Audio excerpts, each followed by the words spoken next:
नमस्कार, देशोन्नतीमध्ये मी साक्षी आपलं स्वागत करते।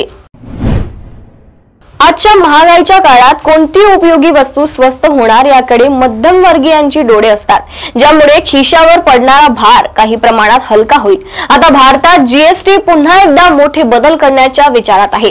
केंद्र सरकारने दिलेल्या संकेतानुसार लवकरच सध्याचे 4 स्लॅब फक्त 2 कर दरांनी बदलले जातील, ते म्हणजे 5% आणि 18%, तर दुसरीकडे तंबाखू आणि पान मसाला यासारख्या उत्पादनांवर 40% कर असणार आहे। सरकारचा असा विश्वास आहे की ही सुधारणा गेम चेंजर ठरेल आणि 2047 पर्यंत भारताला एकाच कर स्लॅब कडे घेऊन जाईल। सांगायचं झालं तर पंतप्रधान नरेंद्र मोदी यांनी 79व्या स्वातंत्र्य दिनाच्या दिवशी जनतेला संबोधित करताना सांगितलं की दिवाळीमध्ये मोठी भेट देणार आहे। मोदी म्हणाले, दैनंदिन वस्तू आणि जीवनावश्यक वस्तूंवरील कराचा भार कमी होईल, ज्याचा थेट फायदा सामान्य कुटुंबांना आणि लहान व्यवसायांना होईल। नवीन चौकट MSME आणि लघु उद्योगांनाही बळकटी देईल, यावर मोदींनी भर दिलाय।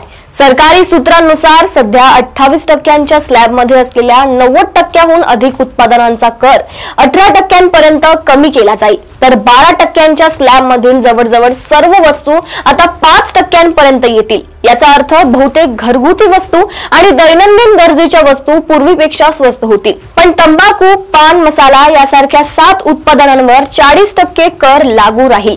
पेट्रोलियम अजूनही जीएसटीच्या कक्षेबाहेर राहील, तर हिरे आणि मौल्यवान वस्तू सध्याच्या दरानुसार राहतील। यामध्ये प्रामुख्याने ड्रायफ्रूट, सर्व प्रकारचे पॅक केलेले स्नॅक्स, प्रक्रिया केलेले अन्न, चटणी, जॅम, जेली, पॅक केलेले नारळ पाणी, पॅक केलेला रस, 20 लिटर पॅक केलेली पाण्याची बाटली, pasta, pencil, tooth powder, jute आणि cotton hand bags, shopping bags, मेणबत्त्या, टॉयलेट आयटम, मच्छरदाणी, विविध प्रकारची आयुर्वेदिक आणि इतर औषधे, पास्ता, पडदे, स्वयंपाकघरातील भांडी, औषधी दर्जाचा ऑक्सिजन, कृत्रिम धागे, ॲल्युमिनियमची भांडी, क्रीडा साहित्य, furniture, nut bolt, silicon wafers, रेल्वेमध्ये वापरल्या जाणाऱ्या वस्तू इत्यादींचा समावेश आहे।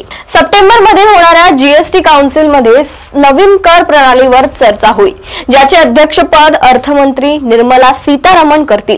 जर राज्यांशी एकमत झाले तर या वर्षी दिवाळीपूर्वी ही नवीन टॅक्स प्रणाली सुरू होईल।